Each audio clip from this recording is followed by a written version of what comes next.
افرادی قوت کی ضرورت ہے۔ تنظیم کو قائم ہوئے قریباً 20 سال سے زیادہ کا عرصہ ہو چکا ہے اور افرادی قوت نہ ہونے کے برابر ہے۔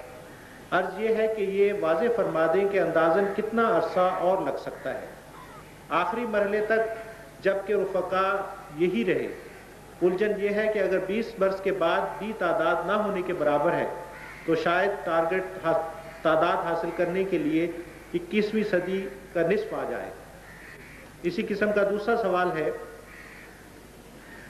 گل زمان صاحب کا۔ ہمارا ملک و معاشرہ آج انفرادی اور اجتماعی سطح پر جن حالات سے گزر رہا ہے، اس کا تقاضا تو یہ ہے کہ اب انقلاب یا خلافت آنی چاہیے، لیکن تنظیم اسلامی یا کوئی اور جماعت اس پوزیشن میں یا انفرادی قوت کے حوالے سے نظر نہیں آتی کہ فوری طور پر ان گرے ہوئے حالات میں انقلاب کے لیے کوئی صورتحال پیدا ہو سکے۔ لہذا کیا پیش بندی یا لائحہ عمل اختیار کیا جائے؟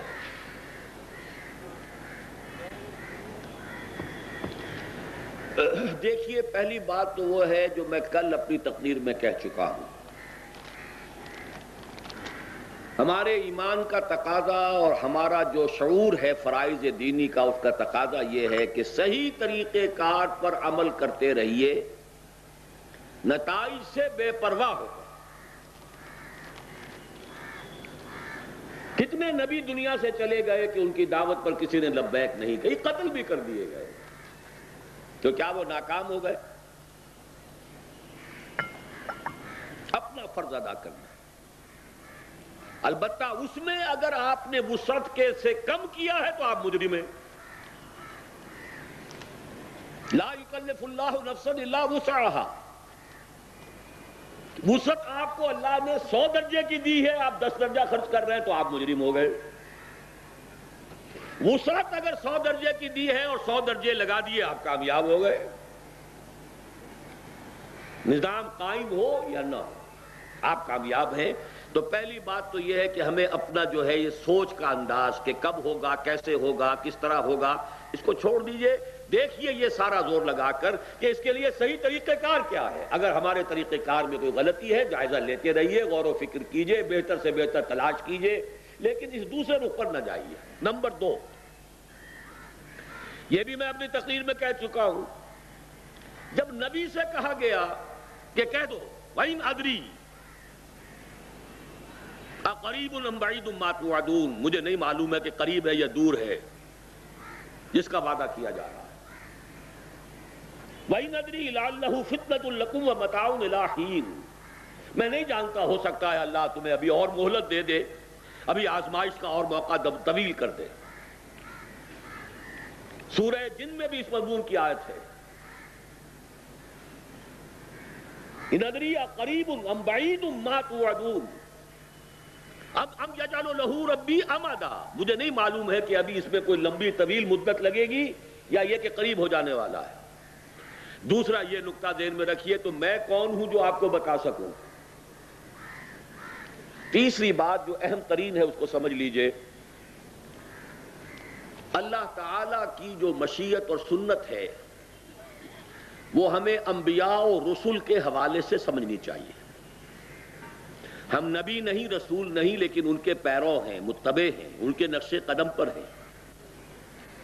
نبوت نہیں آئے گی، خلافت علی منہاج النبوہ آئے گی، لہذا ان کے منہج پر ہی ہمیں اپنی ساری سوچ کو بیس کرنا ہے، مبنی کرنا ہے۔ اب دیکھیے انبیاء کا ایک بہت براڈ سپیکٹرم ہے۔ ایک طرف حضرت نوح کھڑے ہیں علیہ السلام، 950 برس قرآن کی گواہی،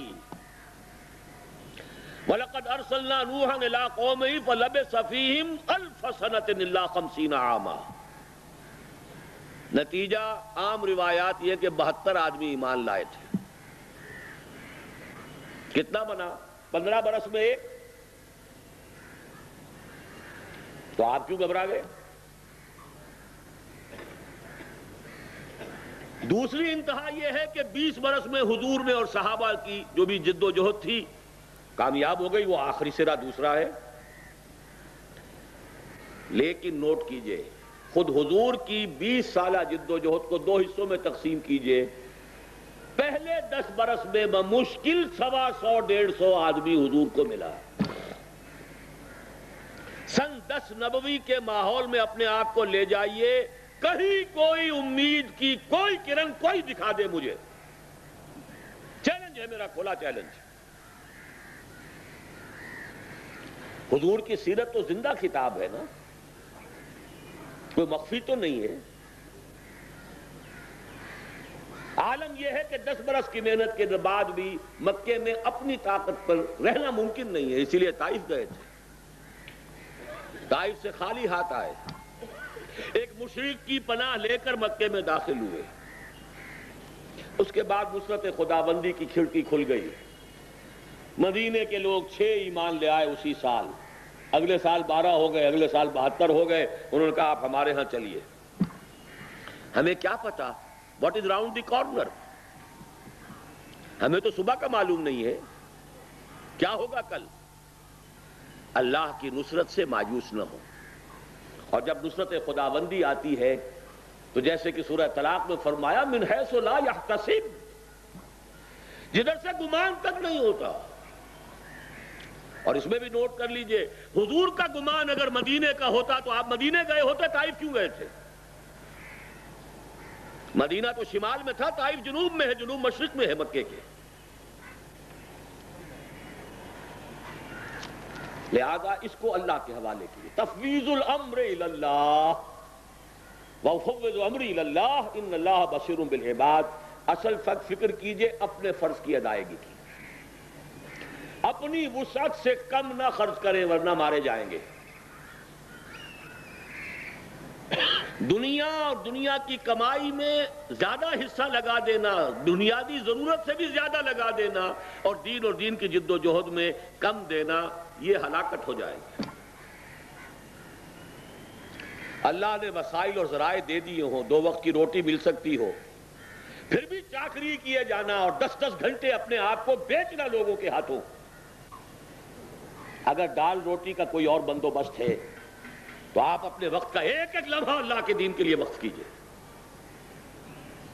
ہاں کسی کے لیے نہیں ہے, مزدوری کر کے ہی شام کو اس نے اپنے بچوں کا پیٹ پالنا ہے, وہ اگر شام کو 2 پیسے بھی لا کر دے دے گا بیت المال میں تو بہت بڑی بات ہوگی. اس چیز کو دیکھنا ہے, ساری نظر اس پر رکھیے. ایک یہ کہ طریقہ کار میں کوئی خامی ہے تو ضرور درست کریں, غور کرتے رہیے, سوچتے رہیے, اس پر تنقید نگاہ ڈالتے رہیے, اس لیے کہ اس میں اجتہادی معاملات تو ہے شامل. اس لیے میں نے خاص طور پہ لفظ اجتہاد استعمال کیا رہا. لیکن اگر یہ ہو کہ بات ٹھیک ہے, یہی طریقہ کار ہے, تو پھر نہ گھبرائیے, کام کیجئے. کچھ پتہ نہیں اللہ کہاں سے راستہ نکال دے. بس کریں.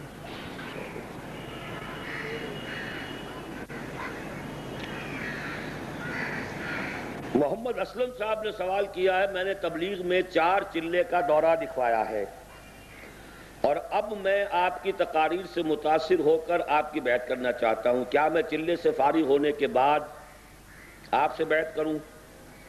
وہاں پر میں نے صرف ارادہ لکھوایا ہے. آپ ایسا کیجئے کہ اس ارادے کو بھی پختہ طور پر اپنے ذہن میں رکھیے کہ پورا کرنا ہے. بیعت کر لیجئے, تنظیم اسلامی کی تربیتگاہ میں شرکت کیجئے, تنظیم کی بات کو اور تفصیلاً سمجھ لیجئے, پھر 4 چلوں میں جا کر وہاں اپنی بات سمجھاتے رہیے. دونوں کام پورے. اگر وہ آپ کو نکال دیں تو آپ فارغ ہو گئے کہ ہمارے سر سے ٹلو, یہ کیا تم نے نئی بات شروع کر دی, تو آپ اپنے وعدے سے آپ بری ہو گئے. لیکن یہ ہے کہ بیعت کی اگر اہمیت اور فرضیت کو سمجھ لیا ہو, اسے ملتوی نہیں کرنا چاہیے. ہماری طرف سے اجازت ہے, جائیے 4 چلے نہیں 8 چلے لگائیے, ہمیں کیا ہے. آخر وہاں انسان ہی ہے, انسانوں سے رابطہ ہوگا. وہ لوگ ہیں جو دین کا کچھ نہ کچھ جذبہ رکھتے ہیں, ان تک یہ بات پہنچائیے. یہ تو میرے نزدیک بہت مبارک صورت ہو جائے گی انشاءاللہ. بہرحال اب